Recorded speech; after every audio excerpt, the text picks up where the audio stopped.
Hi there, it's Matt Gomez from Acro Media, and today we are going to be talking with Dan Fertig from BigCommerce around the B2B offering. So that's the next subject today in our Q&A sequence of videos that we've been putting together. So as you've probably seen, if you've watched some of our videos before, Acro Media, full service digital agency who specialize in e-commerce consulting and developing. And the reason we have BigCommerce here today is that we're actually a certified partner of BigCommerce. We've invested a ton of time, money, and energy into building a relationship and understanding the products of BigCommerce because we think it's pretty awesome, frankly. So today we're going to chat with Dan around BigCommerce and specifically around their B2B offering. But first, I'll let Dan introduce himself. Yeah, and thank you so much for having me. So for those I haven't met who are listening today, Dan Fertig, I've been with BigCommerce for about 5 years and based in our headquarters here in Austin, Texas. My responsibility is essentially to help manage the team that supports our agents, what we call our agency partners. Okay. Those are great folks such as Acro Media who are experts around design, UX, development, and systems integration to ensure successful outcomes for our joint customers. Always happy to chat with partners who are as invested in Acro around the training and enablement, ensuring that we're able to jointly launch high performing, high converting, beautiful sites for customers. For those that aren't familiar with BigCommerce, just quickly, we are a multi-tenant software as a service e-commerce platform. So we do all of the hosting and the maintenance and the security and upgrades for our 70,000 customers across 120 countries, give or take. So really excited to be here with you today and discuss all things B2B. Awesome, thanks, Dan. And yeah, personally, I'm pretty excited about this. Dan would never say this because of probably legalities, but we see BigCommerce as the main viable alternative to Shopify, and frankly a better solution. But with that, I'm really excited for this because the strengths of BigCommerce I know are really in the B2C space. So I'm really excited to dig in with you and kind of understand the applications that you've built for B2B now. So I think that kind of takes us straight into our first question around, what exactly is BigCommerce's offering for the B2B space? Yeah, and it's probably worth mentioning, right? I mean, BigCommerce, while you may have seen some late press around our investments and the rollout of B2B Edition, as a platform, we've been serving B2B businesses for quite some time now. BigCommerce is what we describe as an open SaaS platform. You mentioned one of our, what we would view as more closed SaaS platform competitors. Open SaaS simply means the economics and the usability and scale of a SaaS product, but everything in our platform is exposed over APIs. So essentially the outcome for customers means that our platform is usable, low total cost of ownership, accessible to marketers, but flexible enough to handle complex use cases. Those use cases have lent themselves well to B2B requirements. So if you think about what our platform has kind of native already serving B2B, while we didn't purposely build a B2B platform, the fact that we can handle large and varied catalog constructs for our customers, a really flexible promotions engine, checkout customization, customer groups native to the platform, login for pricing native to the platform, price lists tied to APIs native to the platform. I mean, we have had those for years now. And so a meaningful portion, even before the rollout of B2B Edition, of our customers were those doing either pure play B2B or what we referred to internally as hybrid, meaning from a single domain handling both B2C and B2B with obviously the login for B2B use cases. So It's near and dear to our heart and excited to dive in with 2 feet. Perfect. And I kind of led you into that answer a little bit because one of the things that we do love around BigCommerce as a platform and why we've kind of invested heavily in this partnership and are committed to it is that open SaaS mentality. As an agency, we've traditionally been open source proponents and supporters. And we actually really love that kind of, again, more of a hybrid model where you get the many pros that you get with a SaaS platform, whilst also addressing the many cons that you get with a SaaS platform by having this open SaaS. Right. So I think it's a great key point, and thanks for bringing that up. So it would be remiss of me, I guess, in this day and age to not talk about COVID and the strange times over the last year and a half. I'm sure everyone's sick of hearing it, but it is the reality of what's been happening. So from a B2B point of view, like, what have you kind of seen change over the last year and a half? A lot. So, I saw some stats that half a decade ago, just a quarter of B2B businesses were in some form or fashion selling online. By some estimates from Forrester, half of B2B businesses now in some shape or form are selling online. That doesn't mean they're doing it, perfectly, and that's okay. Sure. But obviously, if you have been historically a door-to-door selling oriented company, and for about a year, no one was answering their doorbell, you needed to pivot in order to really thrive, and just not just thrive, but stay alive. And so we have seen a massive adaptation and adoption of e-commerce amongst B2B businesses. For many of those businesses, however, it was really about MVP. It was about, how can I get something up and running? I just need to be able to enable my customers, my current customers, to be able to purchase from me and transact from me. And we're seeing quite a bit now where so many of those customers who had come online over the last 12 to 18 months, especially, are now kind of thinking about, what's next for me? What does phase two look like? What does an optimized B2B buying experience look like? What does an integration to my ERP look like, right? And so a lot of these businesses were just scrambling to get online, and are now, seeking guidance and advice from great partners like Acro, as to, okay, what does my next phase look like? Wow, this actually worked for me. There were real benefits that I hadn't foreseen by getting online. What does that next phase look like? How do I double down on this as a channel for me and for my business? And I guess that kind of also speaks into, and without making this too much of a BigCommerce sales pitch, I mean, that's what I see as one of the benefits of BigCommerce, again, being open SaaS, is that there is a true ability to go MVP and then to continue to grow the system and add pieces onto it that doesn't really exist in the closed system. So I think that's great. And it's I guess companies were able to leverage the fact that you can spin up an instance pretty quickly with you guys, and then still have that flexibility to scale without having to re-platform. Yeah, and if you think about, alternatives in the market, very few have that same, like, time to live and usability, 100%. are B2B focused, right? And so that's been obviously beneficial to us as a business. But one of the things we've learned, and that we've leaned into, is, it wouldn't surprise anybody for me to tell you, more than half of B2B buyers are now millennials, right? A meaningful percentage, some say 2/3 of B2B buyers at least conduct research online before speaking to a sales rep, if not, transact online. And so that won't surprise anybody to hear. If you try to ask a millennial to fax you an order, it just isn't going to happen, right? And a lot of people are focused on the buyer experience and the whole concept of B2B buyers, that 32-year-old new B2B buyer who's expecting a B2C-like experience. What we have been equally focused on, and I think a lot of people have not been, is really the operator experience. So if you think about, it's not just buyers who are now 32 years old and raised digitally, it's operators at B2B businesses who want to be able to run promotions, who want to be able to cross-sell, who want to be able to implement a real live chat and solutioning system, who think about things like SEO and customer acquisition. And a lot of what we focus on from a usability standpoint on the BigCommerce side has lent itself to be attractive to not just B2B customers and growing revenue that way, but actually the operators at these businesses who don't want to have to work out of an ERP, for example.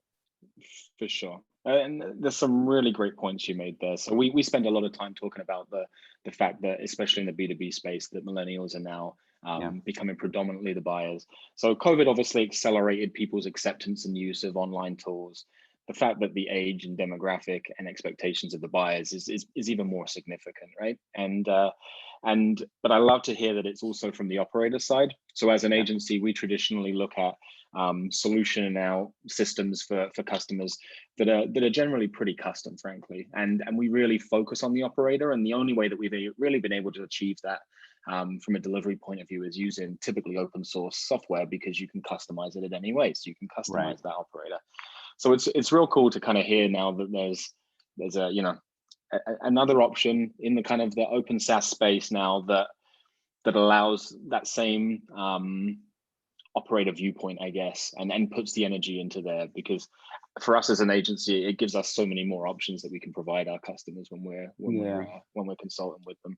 And for you, it helps, you know, we went about 100 years where this was like the buzzword, and then we went 100 years without it. But like productivity, like making your customers productive again. We have a publicly traded large B2B customer who sells medical devices. And before working with us, I mean, they literally were hand processing massive orders at the end of each. It was an all hands on deck, end of each month, processing orders. And now that is all automated, right? And the buyer has visibility into when product will be shipped and how much it's going to cost them and when they can expect to receive it. Like that productivity lift is really valuable. And when you're working with a customer, you can now say, like, okay, let's talk about what we do with the money saved, with the time saved, the resource bandwidth saved from the productivity gains. What does that enable you to do as a business? Attract new customers, think about product development, et cetera. For sure. Absolutely. Yeah. And we refer to it all the time as the swivel chair syndrome, right? Where you're having to kind of manually move between tasks that could frankly be automated, but the opportunity now is that they can be automated in a much more cost-effective manner than all custom integrations and build outs kind of as the whole premise. So that's great. I might steal that. I might steal that swivel chair line. You go for it. I think it was my marketing team that came out with that. I probably objected to it, and now I'm using it. So yeah, and you mentioned that kind of example there. Do you have any kind of other examples of B2B and maybe how kind of companies maybe hit kind of an untapped market with either their competitors not quite there? Because that seems to be an opportunity for B2B companies now, with pretty much everyone around them being slow movers. Those that move first or fastest seem to gain a bit of an advantage. Yeah, one of the things that we're starting to really see are companies, whether it's a company like United Aqua Group, a company like Farmer Boy AG, who sells, you know, farm equipment and agricultural products to their customers. It is enabling them to bundle products kind of at scale. Historically, a lot of the things that these companies have done is they'll sell a ton of different SKUs, but customers will have to like go in and order them one by one, and there's not a lot of visibility into, okay, what does the rest of the catalog look like? What am I not thinking about? And what this has enabled large companies to do is actually, in a digital format, bundle products, promote cross-selled and related products. Like on the B2C side, we've been thinking about related products for 100 years. Well, that's an exaggeration, but it feels like it. That's new to B2B businesses, right? The notion of, usually it was a sales rep who had been with the company for a decade and knew enough about the related products to sell that into somebody. And if that individual didn't have the bandwidth or the time of day or the ability to have a conversation with that customer, the customer just bought the one product they came for and nothing else. The ability to digitize those bundles, related products, recommended products. It also leads to fewer customer service escalations. Oh, I bought this thing. I didn't realize, this piping, I didn't realize I also needed this widget over here that no one told me. And the ability to have those related products. Oh, you bought this, you should probably consider this as well. It's at scale merchandising, right? And so those are some of the things that those businesses are really benefiting from. Yeah, and again, it goes back to that kind of the comment you made earlier around, the type of buyers now, but also, this expectation for people to be able to transact in the way they transact on all the sites that they're using. So whether it's in a B2C capacity or a B2B capacity. So I think it's interesting that what B2B companies need from a features point for the company, for the customer, is pretty straightforward. As you said, it's related products, it's bundling pieces, it's making recommendations about a product that goes. It's all pretty straightforward, but no one really Right. had previously solved it for B2B, because then you're having to tie that in with purchase ordering and the way that inventory is controlled, and sales reps and distributors and all of those pieces that are Right. unique to B2B, right? So yeah, it's not rocket science, but it's great now that there's a really strong offering for B2B companies to get in there. Yeah, so you'd kind of touched on it there, like we'd gone through some of the kind of the pieces, but with regards to kind of the benefits for a company selling online, like we talked about some of the practical techniques, so related products, etc. But what is a B2B company likely to see? I mean, I assume that the initial one would be an increase in revenue or potentially margin from productivity. So one thing I'll start with that is counterintuitive, I believe, is loyalty. If what we're seeing is, if you make the buying experience simpler for an emerging group of customers who expect the buying experience to be simpler, all else being equal, they will purchase from you time and time again, right? And so we didn't think about that as a benefit when we initially, years ago, started to extend our platform to be more conducive to serving B2B businesses. What we've found, though, is the repeat purchases for these companies tend to go up significantly. So which has been interesting. I think when we think about the benefits, of course, for a company that sells to other businesses, whether they're a manufacturer or a wholesaler or distributor, really three major buckets that we think about. The first is an easy one to speak to. It's revenue lift, right? So think about some of the cross-sell functionality and the upsell functionality I was talking about. The ability to empower bulk ordering, the ability to seamlessly offer, reordering, right? I can go in, I can reorder.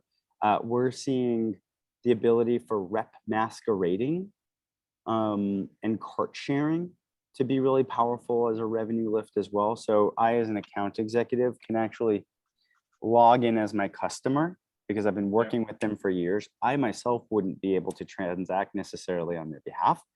But what I can do is say, I've logged in for you. I've prepared your cart for you.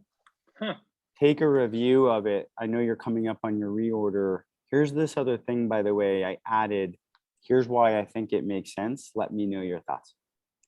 So reps can now proactively log in and rep masquerade and go in and share a pre-constructed shopping cart that a customer can just go in and say, yes, approve, let's transact, right? So some of those things. Sorry, Dan, I'm just going to interrupt you there. Just a note for my marketing team, when they're editing this, you need to pull that piece out because that's such a cool feature. Yeah. That's insane. Like the power that a rep would have.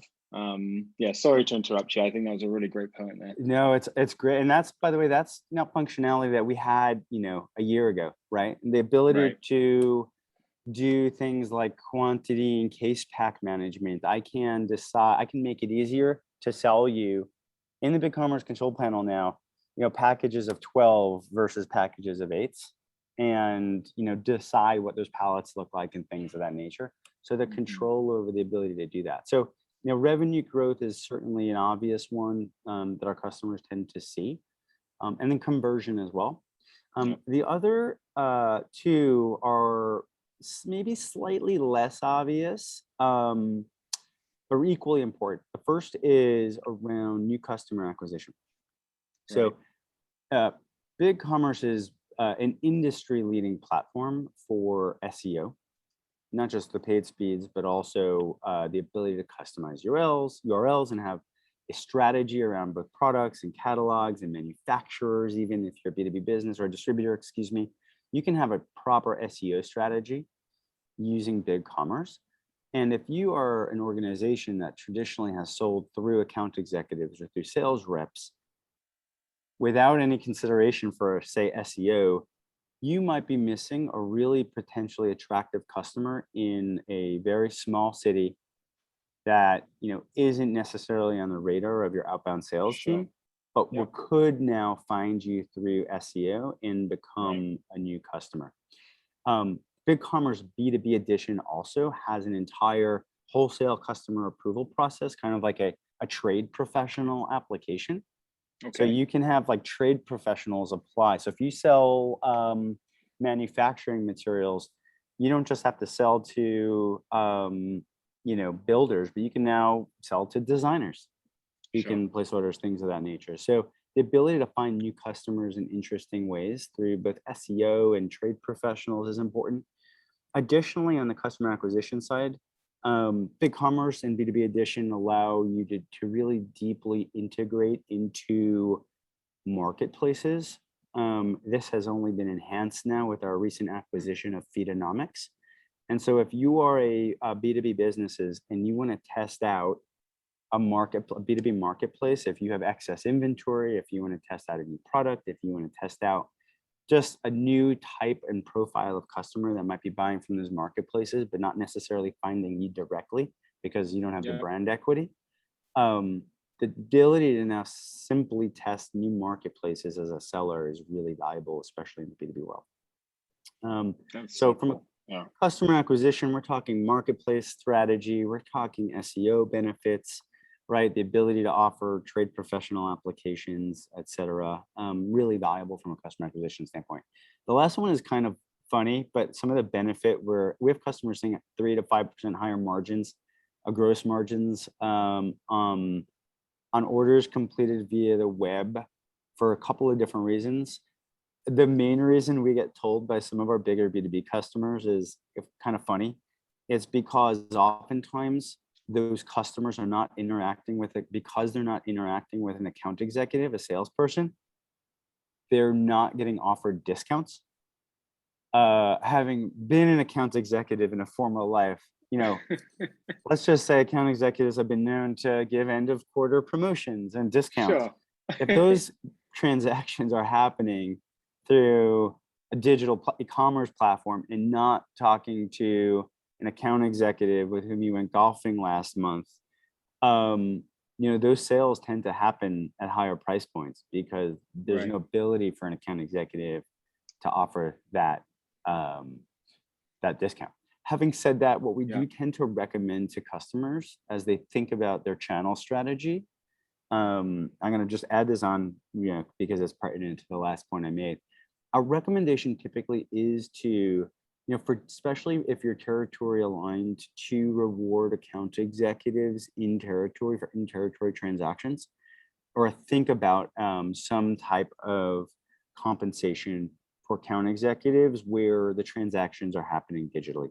You want Right. your sales organization, your client success organization bought into the digital transformation, and it is not conducive to doing that if you're not looking at driving those account executives and customer service and upsell reps to push digital channels as well.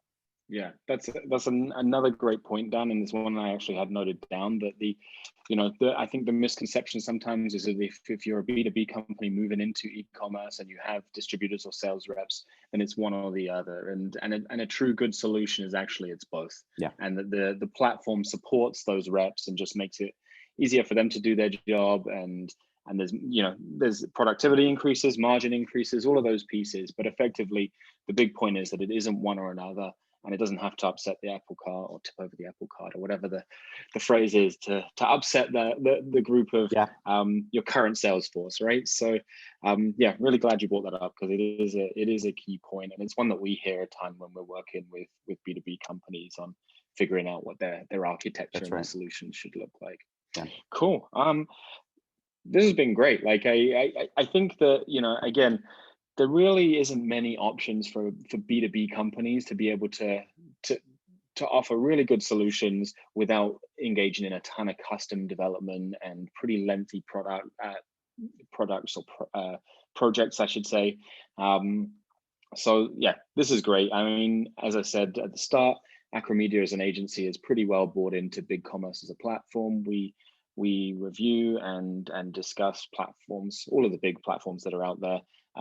Because from our part, we're always looking for the best solution for our customers. We kind of don't really care which platform it is ultimately. We want to give them the best result. And we find that BigCommerce is a really, really strong option for B2B. Always for B2C, we always felt that, but for B2B especially now, it's great. That's fantastic to hear. Appreciate that. We value the partnership and hear nothing but incredible things from our current customers as well about Acro. The one thing that I take pride in is, especially for B2B businesses, it's not easy, right? It can be simple to get started, but if you're all in on digital and you're all in on e-commerce, you really want to be deliberate about your approach, your strategy, and you want to work with great experts. What I love about our platform is it is an orders-based model, which is particularly conducive to B2B businesses that might have $1,000 sale, right? Where if it's a take rate based commerce platform model, you're paying a lot for that sale and you may have low margins. What that enables our customers to do is put more money towards things like great user experience design, digital strategy, analytics, creative, really differentiating their brand through great partners like Acro. So it is a symbiotic relationship. It is working well with us, and definitely appreciated talking to you today. Awesome. So Dan, if someone's watched this and has some interest in discussing B2B, the B2B platform with you guys, what should they do? Yeah, well, I would say definitely don't be shy about reaching out to the great folks at Acromedia to learn more about it. You can, of course, visit BigCommerce.com. If you check out our solutions, B2B is a core, drop down on our website where you can really, learn more, see the case studies, understand the features, the functionality, and reach out to us if you're interested in a demo. But, I always like to say, start with the experts from a digital strategy standpoint and go from there. Appreciate it, Dan. Yeah, and if this is one of your first times watching some content put together by Acromedia, we do specialize in B2B commerce architecture consulting. That starts right at the beginning of helping a company figure out exactly what they should be doing, which product lines, which services they may well want to bring online, how they look at that MVP all the way through to future phasing.